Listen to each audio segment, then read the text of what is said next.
Hello all. നമ്മൾ ചില കാര്യങ്ങൾ, അതായത് നെയ്മറെ പറ്റിയുള്ള ചില കാര്യങ്ങൾ സംസാരിക്കുക എന്നുള്ളതാണ് ഉദ്ദേശം. കഴിഞ്ഞ ബ്രാസോളുമായിട്ടുള്ള മത്സരം നമ്മൾ കണ്ടു. ആദ്യത്തെ നാലാമത്തെ മിനിറ്റിൽ തന്നെയല്ലേ നെയ്മറുടെ ഒരു ഉഗ്രൻ ഗോള് നമ്മൾ കണ്ടു. അപ്പോൾ എനിക്ക് തോന്നുന്നു വർഷം എന്നൊക്കെ പറയുന്നതായിരിക്കും ശരി, കുറേ നാളുകൾക്ക് ശേഷമാണ് നെയ്മറുടെ ഒരു കംപ്ലീറ്റ് ഷോ നമ്മൾ കാണുന്നത്. 90 മിനിറ്റ് നെയ്മർ കളിക്കുന്നത്.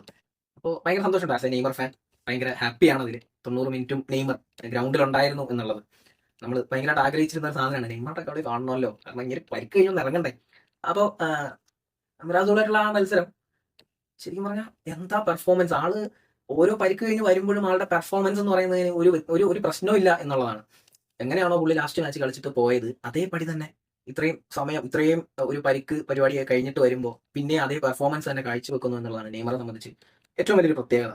അപ്പോൾ ഇപ്പോഴത്തെ പ്രകടനമോ മറ്റൊന്നും അല്ല നമ്മൾ നോക്കിയിരിക്കുന്നത്. 2026 വേൾഡ് കപ്പിൽ നെയ്മർ ബ്രസീലിന് വേണ്ടിയിട്ട് ബൂട്ടണിയുമോ എന്നുള്ളതാണ്. അപ്പം കാർലോ ആഞ്ചലോട്ടി പറഞ്ഞിരുന്നു 6 മാസം ഞാൻ നെയ്മറെ ഒബ്സർവ് ചെയ്യും. അപ്പം ആഞ്ചലോട്ടി എപ്പോഴും പറയുന്നുണ്ട് 26 വേൾഡ് കപ്പിൽ നെയ്മർ എൻ്റെ ടീം ലിസ്റ്റിലുണ്ട്, നെയ്മർ ടീമിലുണ്ട് എന്ന് പുള്ളി ഉറപ്പിച്ച് പറയുമ്പോഴും പുള്ളി പറയുന്നുണ്ട് 6 മാസത്തേക്ക് ഞാൻ നെയ്മറെ ഒബ്സർവ് ചെയ്യും എന്നുള്ളൊരു കാര്യം കൂടി പറയുന്നുണ്ട്. അപ്പൊ എത്ര ഒബ്സർവ് ചെയ്താലും നമുക്ക് പറയാനുള്ള ഏറ്റവും വലിയൊരു കാര്യം എന്ന് പറയുന്നത് ബ്രസീൽ കണ്ട ഏറ്റവും മികച്ച താരം നെയ്മറാണ് എന്നുള്ളത് തന്നെയാണ് എൻ്റെ അഭിപ്രായത്തിൽ. ഇപ്പം നമുക്ക് പെലെയെ പറയാം, അല്ലെങ്കിൽ റൊണാൾഡോ നസാരിയോനെ പറയാം, റൊണാൾഡീനിയോ, കക്ക, അങ്ങനെ ബ്രസീലാണ് പറയാൻ താരങ്ങൾ ഒരുപാടാണ്. പക്ഷെ ഇവരുടെ എല്ലാം റെക്കോർഡുകളെയൊക്കെ ബ്രേക്ക് ചെയ്ത് മുമ്പോട്ട് പോയിക്കൊണ്ടിരിക്കുന്ന ഒരു പ്ലെയർ ആയതുകൊണ്ട് തന്നെ നെയ്മർ ഈസ് ദ ബെസ്റ്റ് എന്ന് നമുക്ക് പലപ്പോഴും പറയേണ്ടി വരും. ഇപ്പം ബ്രസീലിന്റെ എക്കാലത്തെയും മികച്ച ഗോൾ സ്കോറർ, ഏറ്റവും കൂടുതൽ അസിസ്റ്റ്, അങ്ങനെ പല കാര്യങ്ങളും.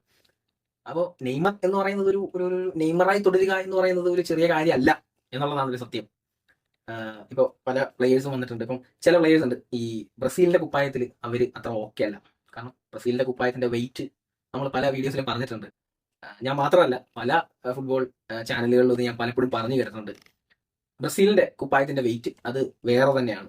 അപ്പൊ അത് അണിഞ്ഞുകൊണ്ട് പെർഫോം ചെയ്യുക എന്ന് പറയുന്നത് ഒരു ഭയങ്കര കാഠിന്യമേറിയ ഒരു കാര്യമാണ്. അപ്പൊ അത് ഭയങ്കര കൂളായി സിമ്പിളായി അതിനെ ഹാൻഡിൽ ചെയ്യുന്ന ആ കുപ്പായത്തിന്റെ വെയിറ്റ് ഹാൻഡിൽ ചെയ്യുന്ന വളരെ കുറച്ച് പ്ലേയേഴ്സ് മാത്രമേ ബ്രസീലിലുള്ളൂ എന്നുള്ളതാണ് സത്യം.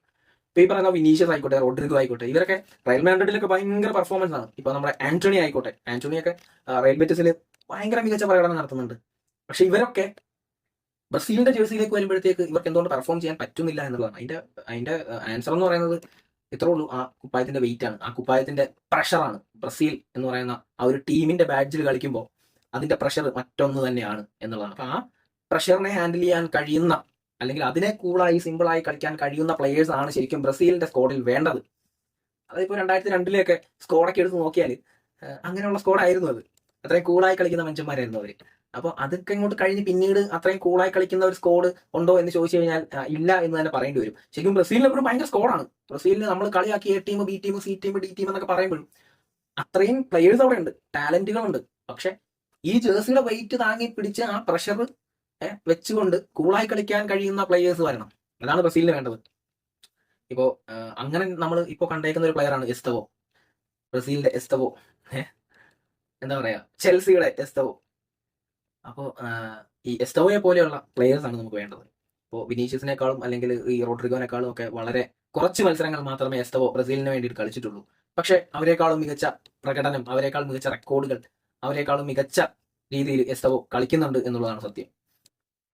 അപ്പോൾ അതേപോലെ ഈ ബ്രസീൽ കുപ്പായത്തിൽ എൻജോയ് ചെയ്ത് കളിക്കുന്ന ഏറ്റവും വലിയൊരു പ്ലെയർ എന്ന് പറയുന്നത് നെയ്മർ തന്നെയാണ്. നെയ്മർ ഇല്ലാത്ത ബ്രസീൽ എങ്ങനെയാണ് വേൾഡ് കപ്പ് കളിക്കുക എന്നുള്ള ഒരു ക്വസ്റ്റ്യൻ തന്നെയാണ്. നമുക്കത് ചിന്തിക്കാൻ പോലും കഴിയാത്തൊരു സാധനമാണ്.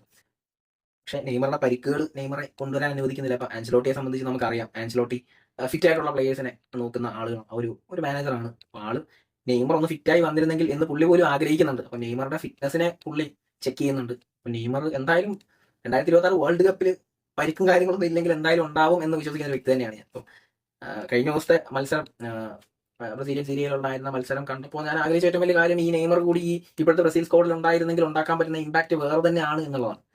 അപ്പോൾ നെയ്മറുടെ സ്ലോട്ട് അവിടെ ഇപ്പോഴും ഒഴിഞ്ഞു തന്നെ കിടക്കുകയാണ്. ആ സ്ലോട്ട് നികത്താൻ നമ്പർ 10 എടുത്ത് ചുമ്മാ പുറത്തിട്ടെന്നും പറഞ്ഞുകൊണ്ട് ആ സ്ലോട്ട് നികത്താൻ ആരെക്കൊണ്ട് പറ്റുന്നില്ല എന്നുള്ളതാണ് സത്യം. അപ്പോൾ നെയ്മർ ഉണ്ടെങ്കിൽ മാത്രമേ ആ സ്ലോട്ട് നികരുള്ളൂ. അല്ലെ നെയ്മറെ പോലെ മറ്റൊരുത്തൻ വളർന്നു വരണം. ഞാൻ എസ്തോവയിൽ ആ ഒരു ഹോപ്പ് വെച്ചിട്ടുണ്ട്. പക്ഷെ നമ്മൾ ബ്രസീലിലെ പല പ്ലേയേഴ്സിലും ഈ നെയ്മർക്ക് ഒരു പകരക്കാരൻ എന്നുള്ള ഹോപ്പ് നമ്മൾ പലപ്പോഴും വെച്ചിട്ടുണ്ട്. പക്ഷെ അവരൊക്കെ നമ്മളെ നിരാശപ്പെടുത്തുകയാണ് ചെയ്തത്. പക്ഷെ എസ്തവോയുടെ കേസ് അങ്ങനെയല്ല. എസ്തവോ നിരാശപ്പെടുത്തത്തില്ല എന്ന് വിചാരിക്കുന്നു. പക്ഷെ എന്നാലും ഇതേപോലെ നമ്മൾ നിരാശപ്പെടുത്തത്തില്ല എന്ന് പറഞ്ഞ പല പ്ലേയേഴ്സ് ഇവിടെ നിരാശപ്പെടുത്തി തന്നെയാണ് പോയിട്ടുള്ളത്. അപ്പോൾ നെയ്മറുടെ വിടവ് എന്നൊക്കെ ഈ നമ്പർ 10 എന്ന് പറയുന്ന ആ ഒരു ജേഴ്സി നമ്പർ ഉണ്ടല്ലോ, അത് ബ്രസീലിനെ സംബന്ധിച്ച് ഭയങ്കര എന്താ പറയുക, ഭയങ്കര വിശ്വാസവും കാര്യങ്ങളൊക്കെ അതിനകത്തുണ്ട്. അപ്പോൾ എനിക്ക് ഓർമ്മയുണ്ട് ഒരു തവണ ലൂക്കസ് പാക്കറ്റോ നെയ്മർ ഇല്ലാത്തൊരു സമയത്ത് ലൂക്കസ് പാക്കറ്റോ നമ്പർ 10 ഇട്ട് കളിച്ച് പക്കറ്റോനെ ഹാഫ് ടൈം ആയപ്പോഴത്തേക്ക് വലിച്ചു ബെഞ്ചിലിരുത്തിയപ്പോഴത്തേക്ക് നമ്മുടെ റിവാൾഡോ അടക്കമുള്ള പല പ്ലേയേഴ്സും വന്നിട്ട് ബ്രസീലിന്റെ നമ്പർ 10 ബെഞ്ചിലിരിക്കേണ്ടതല്ല എന്ന് പറഞ്ഞിട്ട് പക്കറ്റോയ്ക്ക് ആരാണ് നമ്പർ 10 കൊടുത്തത് എന്നൊക്കെ ചെയ്തിട്ടുള്ള വിമർശനങ്ങളൊക്കെ ആയിട്ട് വന്ന ഒരു സമയം നമുക്ക് ഓർമ്മയുണ്ട്. അപ്പം ഈ നമ്പർ 10 ഇല്ലാത്ത സമയത്ത്, നമ്പർ 10 കളത്തിലില്ലായിരുന്ന സമയത്തൊക്കെ വലിയ ട്രാജഡി ബ്രസീലിന് സംഭവിച്ചിട്ടുണ്ട്. അത് ബ്രസീലിന്റെ ഹിസ്റ്ററി ചെക്ക് ചെയ്താൽ നമുക്ക് മനസ്സിലാകും. അപ്പൊ അതുകൊണ്ട് ഈ നമ്പർ 10 എപ്പോഴും ഗ്രൗണ്ടിൽ ഉണ്ടാവണം എന്ന് അവർ ഭയങ്കരമായിട്ട് വിശ്വസിക്കുന്ന ഒരു രാജ്യമാണ് ബ്രസീൽ. അപ്പോൾ 2013 ജർമ്മനിയായിട്ട് 7 ഗോൾ വെച്ച് നോക്കുമ്പോൾ നമ്പർ 10 ഗ്രൗണ്ടിൽ ഇല്ല. അപ്പോൾ അങ്ങനെയുള്ള പല സംഭവങ്ങളും ബ്രസീലിൽ അരങ്ങേറിയിട്ടുണ്ട്. അപ്പൊ അതിന്റെയൊക്കെ ഭാഗമായിട്ടാണ് ഈ നമ്പർ 10 ഭയങ്കര വാല്യൂ കൊടുക്കുന്നത്. ചുമ്മാ ഒരാൾക്ക് എടുത്ത് അവർ കൊടുക്കുന്ന സാധനം കൂടിയല്ല. അപ്പോൾ നമ്പർ 10 അണിഞ്ഞ ബ്രസീലിയൻ പ്ലേയേഴ്സ് ഒരുപാടുണ്ട്. കാരണം നമ്പർ 10 അണിയാൻ വേണ്ടിയിട്ട് ഇങ്ങനെ ക്യൂ നിന്നിട്ടുണ്ട് ബ്രസീലിൽ ആളുകൾ. അത്ര കണ്ട് ടാലന്റുകളുള്ള രാജ്യമല്ലേ. അപ്പൊ അവിടെ നിന്നിട്ട് അപ്പോൾ അത്രയും ടാലന്റുകളുള്ള ഒരു സ്ഥലത്ത് ഇത്രയും നാൾ, ഇത്രയും ഡ്യൂറേഷൻ നമ്പർ 10 ഹോൾഡ് ചെയ്തൊരു പ്ലെയർ അത് നെയ്മർ മാത്രമാണ്. അപ്പോൾ വാലന്റിയോറിന്റെ കണക്കോ അല്ലെങ്കിൽ ഗോൾഡൻ ബൂട്ടുകളുടെ കണക്കോ ഒന്നും അല്ല നെയ്മർ ആക്കുന്നത്. നെയ്മറുടെ കഴിവ് തന്നെയാണ്, നെയ്മറുടെ കളിയാണ്. നെയ്മർ എന്ന ആ ഒരു ലെജൻഡ് തന്നെയാണ്. അപ്പോൾ നമ്പർ 10 ഇത്രയും കാലം ബ്രസീലിൽ സ്വന്തം പുറത്ത് ഹോൾഡ് ചെയ്ത മറ്റൊരു പ്ലെയർ ഇല്ല. അപ്പോൾ നെയ്മർക്ക് പകരം വെക്കാൻ മറ്റൊരു പ്ലെയർ ഇല്ല എന്നുള്ളത് തന്നെയാണ് സത്യം. ഇപ്പോൾ റൊണാൾഡോയെ പോലെയോ അല്ലെങ്കിൽ മെസ്സിയെ പോലെയോ അല്ല നെയ്മർ. നമുക്ക് അവരെ വെച്ച് ഒരിക്കലും കമ്പയർ ചെയ്യാൻ പറ്റില്ല. ഞാൻ സാധാരണ മെസ്സിയെയും റൊണാൾഡോയെ പോലും കമ്പയർ ചെയ്യാറില്ല.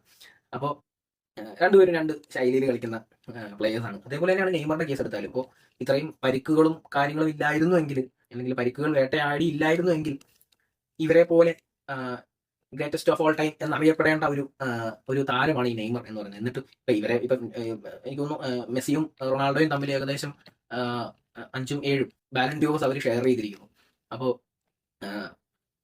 ഈ ബാലൻഡിയോർ ഒന്നും ഇല്ലാഞ്ഞിട്ട് കൂടി ഇവർ രണ്ടുപേരും കഴിഞ്ഞാൽ ഇപ്പോഴും നെയ്മർ എന്ന് നമ്മൾ പറയുന്നുണ്ടെങ്കിൽ അത് ആ ഒരു കളിക്കാരന്റെ അല്ലെങ്കിൽ നെയ്മറുടെ ടാലന്റിനെ ഡിപ്പെൻഡ് ചെയ്തിട്ട് തന്നെയുള്ളതാണ്.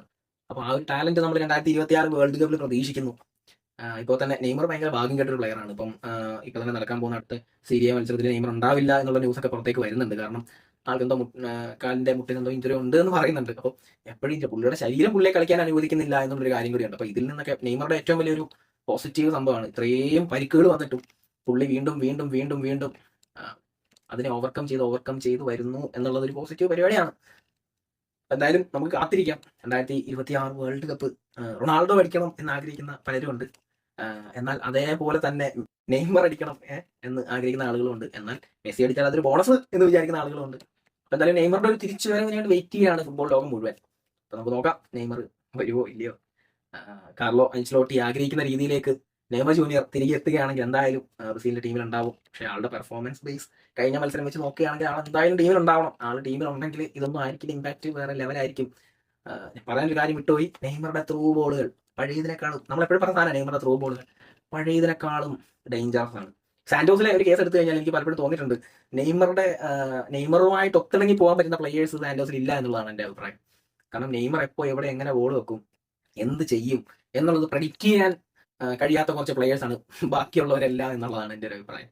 നെയ്മർ ചില സാധനങ്ങളൊക്കെ നോക്കുമ്പോൾ അവരത് റിസീവ് ചെയ്യുന്നില്ല. കാരണം അവർ ചിന്തിച്ചിട്ട് പോലും ഇല്ല പുള്ളി ആ സാധനം അങ്ങനെ വെക്കുന്നു.